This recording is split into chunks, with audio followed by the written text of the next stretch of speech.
Hey folks, Jerry Stevenson, Chief Redneck in Charge at the Redneck BBQ Lab, McGee's Crossroads in Benson, North Carolina. Here today in the RBL studios to show you guys how to do St. Louis ribs at home like we do at the Redneck BBQ Lab. First thing up, I want you to go and like this channel. Please go down there, share this with your friends, let them know what's going on, tell them about some of these videos, get them to come over here and subscribe. Leave us your comments and your suggestions down there as to what you thought about this video, and suggestions as what you'd like to see in the future. And most importantly, subscribe to our YouTube channel and click on that bell button. That bell button will notify you when videos just like the one you're getting ready to see are coming live right when they drop them onto our YouTube channel. So with that being said, let's hop right into how to prepare St. Louis ribs at your home like we do at the lab. First thing I'd like to talk about is kind of where this comes from.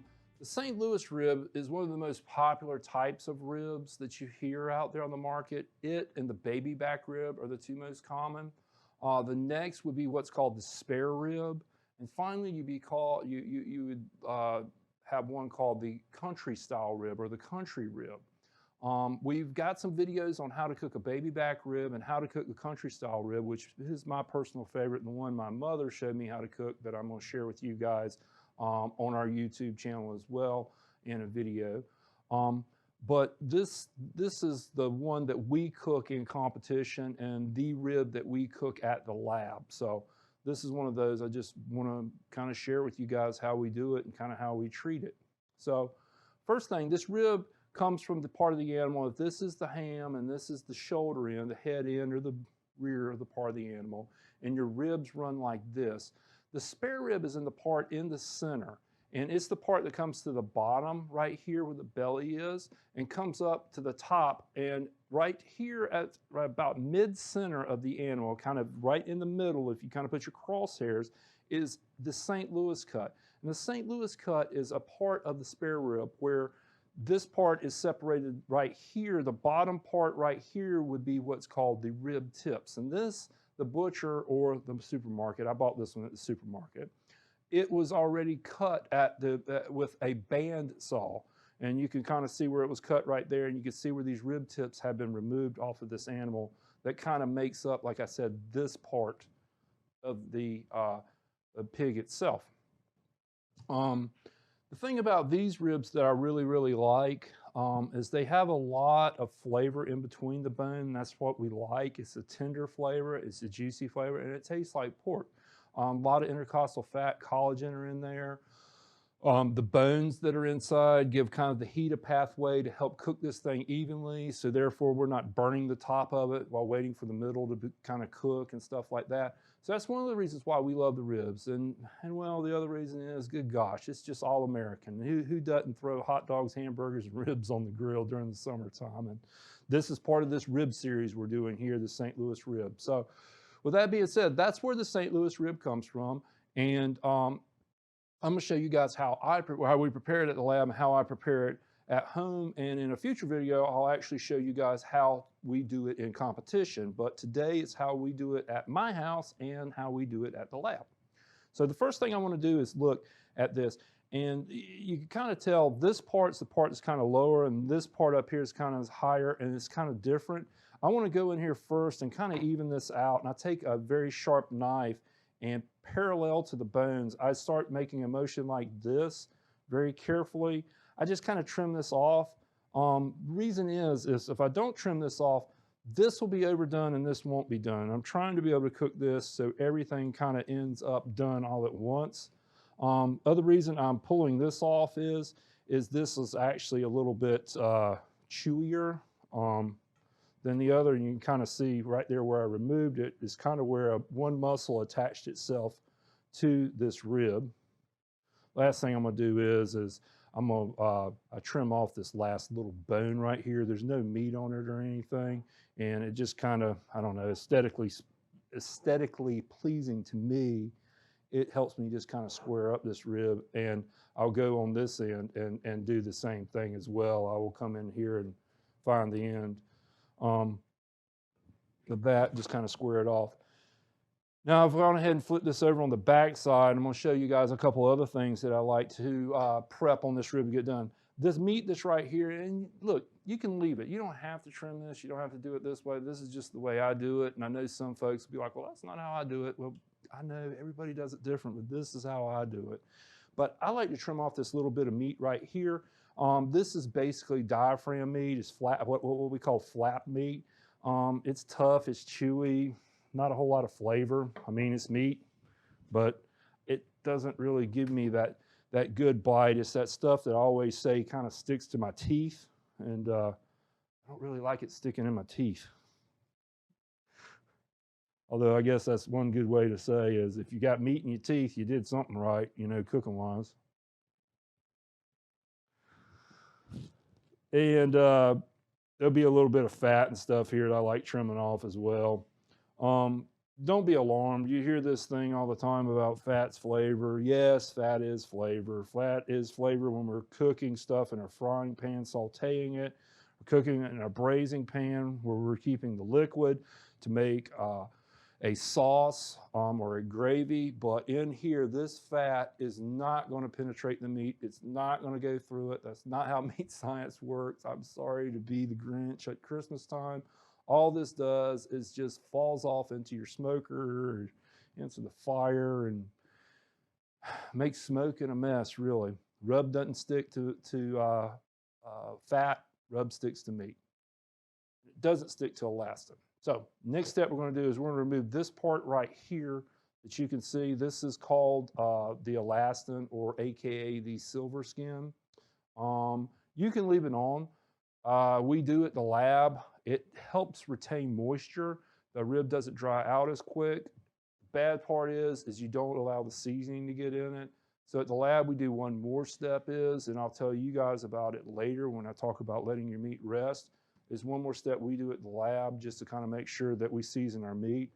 I want to go in here though to remove this silver skin. I'm going to take my knife and try not to cut myself with it. I've got too big of a knife, always used with the right size tool to do the job. But I just want to kind of peel back that silver skin just a little bit from the bone.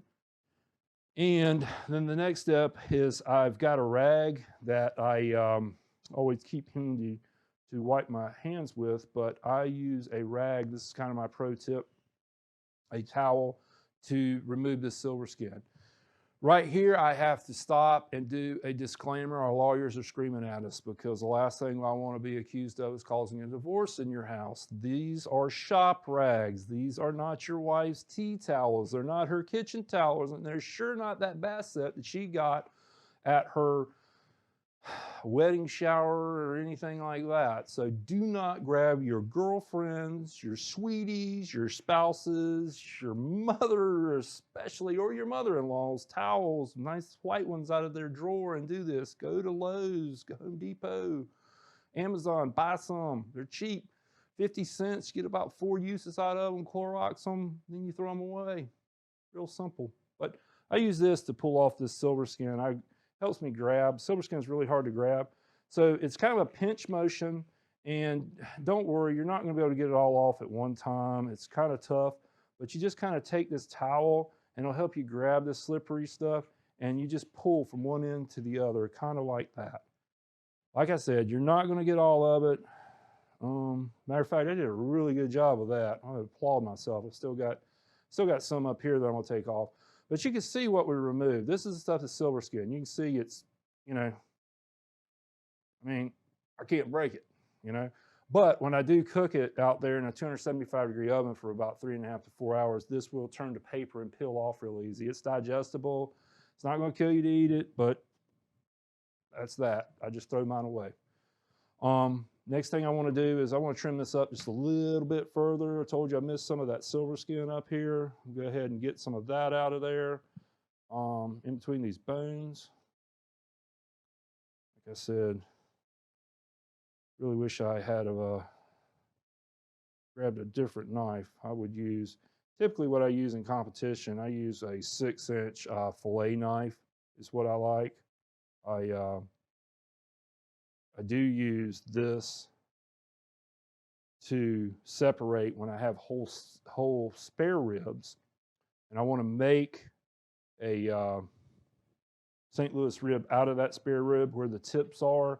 I use a chef's knife to cut where the bones are to make this square, because basically you have this big decal bone up here, this kind of this breastbone up here, and it kind of goes back like that, and you remove this like that, and you need a very big sharp knife. So anyway, well folks, that's about that on how to trim that thing up.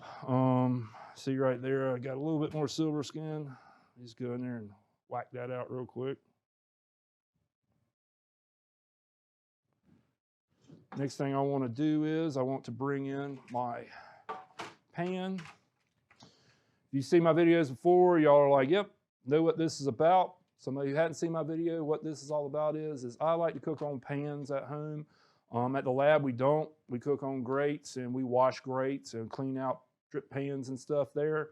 My personal smoker at home, I like cooking on a pan with a baking rack underneath it and a piece of aluminum foil over the pan. Why do I do that? Does it give me some scientific principle of it makes it cook better, faster, taste better? Basically, my rub falls in the bottom. It cooks, doesn't hurt anything. Any of the juices falls in the bottom, doesn't fall in the smoker, doesn't hurt anything. I can cook these ribs on here. I can sauce these ribs on here. I can take them off and serve them. I take out the drying rack, ball up the paper, throw it away, easy peasy cleanup. That's why I use a rack. So I'm gonna say that till I'm probably blue in the face in every video I do and why I do it. But that's one of the things I do strongly advise, especially at home. More time having fun, less time cleaning. So let's go ahead and season these ribs up.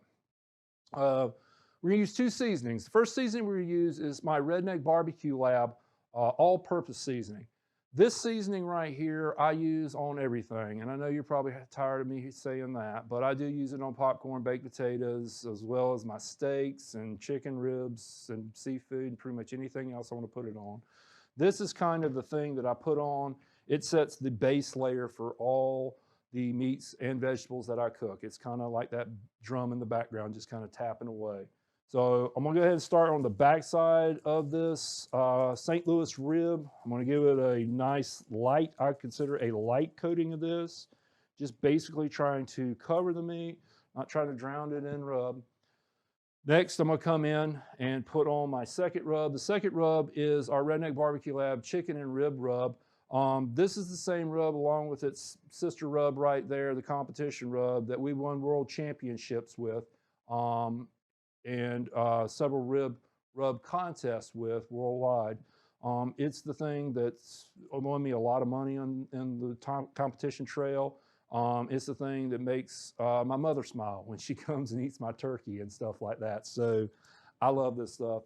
I use it on pretty much everything, and I'm gonna use it here today on this. So we're gonna go ahead and put that second rub, that chicken and rib rub on there. Now what I'm doing with that is I will coat it. I will coat the meat where I can't see the meat. I'm not piling this on there. I don't want to overpower it. You can always put more rib rub on your meat, or more chicken rub on your chicken, or more beef rub on your beef, but it's hard to take off. So just remember that. Less is best, you know. But just as a rule of thumb, what I like to do with mine is, like I said, I just want a light cover with that original rub. Just get it on there nice and light where I've spread it all out over the meat, but you can still see the meat. Then the second thing I do is then I come in and I'm gonna put a top coat on this where the meat is all covered and you can still kind of see the meat. It's kind of translucent underneath it.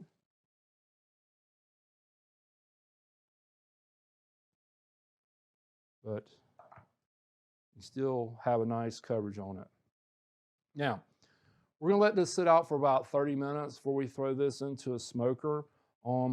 Something that you can do, you can leave this in your refrigerator overnight. It will kind of brine this meat a little bit, meaning that it will allow the proteins come out, the salt and sugar kind of go in, and it kind of comes together a little bit and helps brine the meat. But you have to be careful. I wouldn't go over 12 hours doing that, because you run the risk of actually curing this meat with the salt and the sugar in it. So that's one of those other tips that I tell you guys every now and then about seasoning pork or chicken. Just do not leave your rub or your chicken rub on there for too long, because you can start brining that meat and actually pickling it, so to speak. So anyway, we're gonna let this sit for about 30 minutes. Then we're gonna take it outside. We're gonna have a smoker running about 275 degrees. We're gonna throw it in there. These things usually take about 4 hours, give and take. We'll probably check it at 3.5, but usually it takes about 4 hours to cook these, sometimes a little bit longer. You know what? Barbecue is not a pure science. It's done when it's done. So anyway, let's let this sit for about 30 minutes and then take it out to the smoker. All right, we're back. Our smoker's running good here, probably about 250 degrees. It's been about 4 hours. We've had these St. Louis ribs in. Remember, we trimmed them up, seasoned them up, let them sit out for a little bit, got good and tacky, threw them into the smoker, nice and hot smoker. Smoker settled down. These are 4 hours, no wrap. We don't do that in the lab. I really at home, I like doing them this way. I think it gives a more flavorful bark than the competition style ribs, which if you guys watch some of our upcoming videos, you'll see that competition style rib. But these are the way that I like them. I just want to show you guys. So let's see what we got. First thing is, always be careful when you open up these water smokers, because they've got water in them, builds up a tremendous, there it is, right there, tremendous amount of steam, and you get about a 3-second delay, and this steam just comes flying out of here, and it'll hit you. And if you're not careful, sometimes it will get you, and not only make you water up, it'll give you a steam infection. So first thing I see here is I start seeing some of the yellow in this. That's that collagen, some of that intermuscular fat coming out of here that we can see. And these ribs, look, you can see there's a little drawback on the bone. And that's kind of indicative that these ribs are near completion. But really, the final way that you really need to tell if they're done, you could do a bend test or a lot of other different things. Some people will grab a bone and pull it out, make sure it comes out they're done. To me, just a good ice pick, toothpick, skewer, or thermometer is the best way to be able to tell. I go right into the center, in between the bones. I go in. It goes in with no resistance. It comes out. I see a little bit of moisture coming out of that, so I know I haven't overcooked these. Very tender. I know these are ready to go off. So the last step, what I like to do with my ribs, you can stop right here. These are ready to eat. But what I like to do is I like to put a thin layer of our sauce on it, throw it back into the smoker, let it set up a little bit, tack up, get a little bit of the smokiness back on it, and then I like to eat them. So I'm gonna take these inside, throw a little bit of sauce on them, then come back here and throw them back into the smoker, and then I'm gonna eat.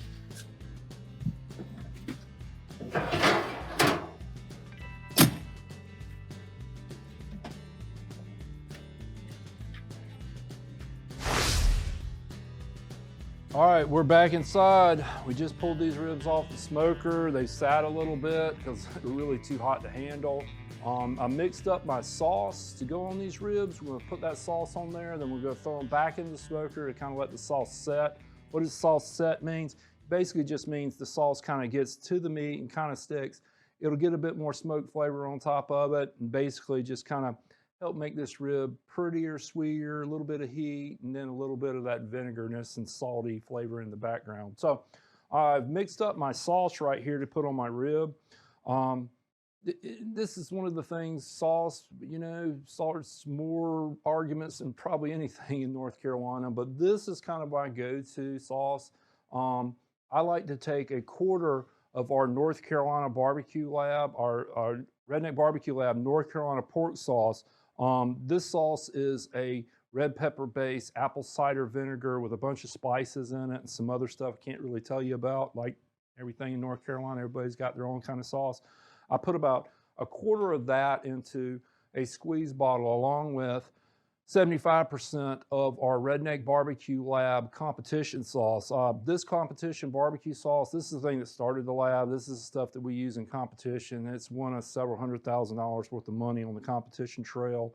And it's one of the things that we've used our arrows on the trail to kind of make this better along the feedback from you guys at the lab. So that's the combination I use. And yes, my daughter Elle, I hear you screaming that that's not the proper concentration. My daughter Elle will tell you that a 50-50 blend of this is what to put on pork and ribs. And you know, and she's like me, she plays around with her food and stuff here a lot, and that's the combination. She thinks it's the winner, and it may be something that you guys see. And in a future video here, if you have subscribed to this channel, of what I do competition style with these, because it's a completely different process than what you see here. But anyway, I want to show you guys how we do it at the lab.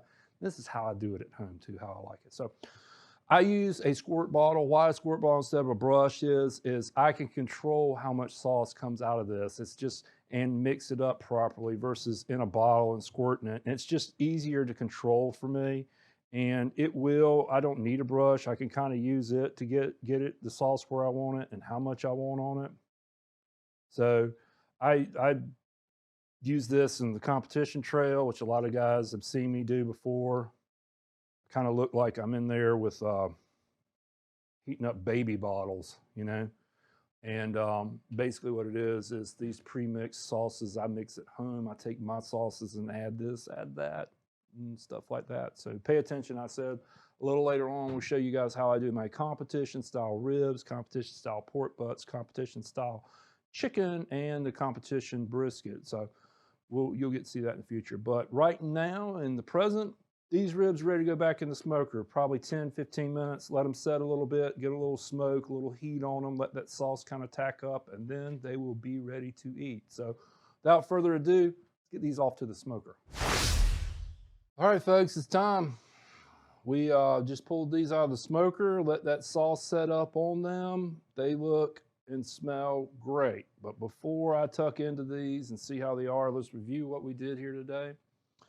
These are the St. Louis rib. If we remember, it comes from this part of the pig, the spare rib part. That's a portion of it, minus the rib tip. Take the rib tips off of the spare rib itself and that brisket bone that's here, and you're left with the St. Louis style rib. We trimmed it up a little bit on top, kind of leveled it out, had a big piece on the truck end of this, that was kind of high. It would have taken a long time to cook. We just kind of trimmed it off so that way it cooked evenly. Flipped it over, removed that silver skin, that elastin on the back, which allowed us to put our two-step process of rubs on there. We used the original Redneck BBQ Lab seasoning as a base, a medium light coat on there. And then on top of that, we used the World Championship Redneck BBQ Lab rib and chicken rub on top of that to kind of cover the meat. Flipped it over, did the same thing on top. Then we allowed the rib to rest just on the counter inside in the kitchen for about 30 minutes, where it tacked up, kind of started sweating, so to speak, where it kind of got gummy on top. That way we knew that there was a chemical process starting there with the sugars and the salt and the proteins inside the meat and the water. And once we saw that, we went through it onto a smoker. Our smokers went a little hot today. It was about 300 degrees. This rib here took about 4 hours to cook. Typically, like at the lab, we cook them like 5 hours, but remember, we're cooking like 750 to 900 pounds of meat in that smoker, so a lot of times it takes more. So those cook times are going to vary with your smoker, and the method of cooking these will vary with your smoker as well. So once these had got tender, we went outside and looked at them. We could actually see some visible evidence of the weeping of the collagen, that I call it yellow gold, coming out of it. We removed these, brought them inside, let them cool just a bit. They were just really too hot to handle. We put our sauce on top of it, which our sauce was a combination of the Redneck BBQ Lab North Carolina pork sauce, 25%, to 3 parts of the Redneck BBQ Lab red competition sauce. This is competition sauce that started the Redneck BBQ Lab and started this crazy train that we're on right now. Into here, I use a squeeze bottle, as you guys know, to apply my sauce on it. We threw this back into the smoker for, it was about 10 minutes, maybe 15. I was running my mouth, and pulled it out, and now I'm ready to eat. So we'll go ahead and cut these up. Show you guys just a quick tip here. Is a lot of times people have problems cutting these from the top of the meat, and you can flip these over and cut them. But if you prefer to cut them like this, a lot of the times what I like to do is I like to go and I will find the bone, and you can kind of see that the bone runs like this angle right here. So I'll put my finger here, careful not to cut my finger, and then I just kind of angle it right here down to where you can see the bones on this end, and that's the way I like to cut my ribs. So but you can just flip it right over. You can easily see which way the bone runs and do the same thing just as easy, just as fast, and not have to worry about hitting a bone or something like that. So there you have it. There is a spare rib that is moist. It is smoky. You can kind of see in here, we could kind of see where some of the penetration of the smoke has. This pinkness is not underdone pork. This pinkness is the nitrites and the rub and just natural stuff kind of combining with the smoke and making this what they call, this smoke ring, so to speak. So it's not underdone. I can tell you it's not because I've tempted and poked it. But one of the things I can't tell you is how this tastes until right now. So my taste buds in the mouth are saying do it. So let's see what we got here.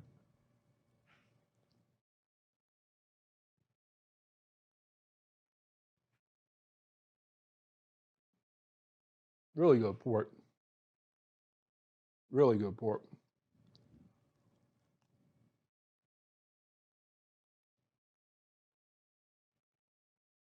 KCBS wise, you guys would love it. Meat not falling off the bone. You see the moisture on the bone. All that stuff you see on TV, they talk about. But more importantly to me, this is tender. It's got a lot of smoke in it. It's got some salt from that rub, sweetness from that barbecue sauce, and it's just got this porky, umami flavor to it. And that came from that quality rib from that pork that we use at the lab, and that I use same I use in competition. So I'm really happy with that. This isn't science, folks. This is barbecue. We're shooting for perfection. We're praying for just honestly great food. And sometimes we hit it, sometimes you don't. Today, I think we hit it with this rib. And hopefully, if you folks follow the same tips and techniques that I just showed you, give yourself plenty of time, use some patience. You guys too can make this product for your sweetheart, your family, your friends, your neighborhood, and you too can be like the king of the road down there, just pulling up with your smoker and making these ribs, folks. So once again, Jerry Stevenson, Redneck BBQ Lab, Gee's Crossroad, North Carolina, coming to you live right here at the RBL Studios with my friend Mike Baker, Event Webcasting. Please, please, please go right down here and like this video. Share it with your friends. Let them know what we're doing here. Maybe this can be of use to them. Please leave us your comments and suggestions down there. We like to hear what we could do better, or what you thought about this video, or what you guys would like to see in the future. And last but not least, I hope you guys are already subscribers, but if you aren't, subscribe. We got a lot more stuff coming. This is just part of the rib series that we're going to do and show you guys how to cook a variety of pork ribs and as well as some beef ribs. So hopefully this you find some benefit. And the only way it can be a benefit to you if you subscribe and hit that bell down there so you know when the videos are coming out, and it'll alert you when they drop, because we don't drop them on time a lot of times. So anyway, folks, you guys be kind, be smile, be patient right now. We all need that. The world needs that. Our kids need that. Till next time, folks, be great. Love y'all.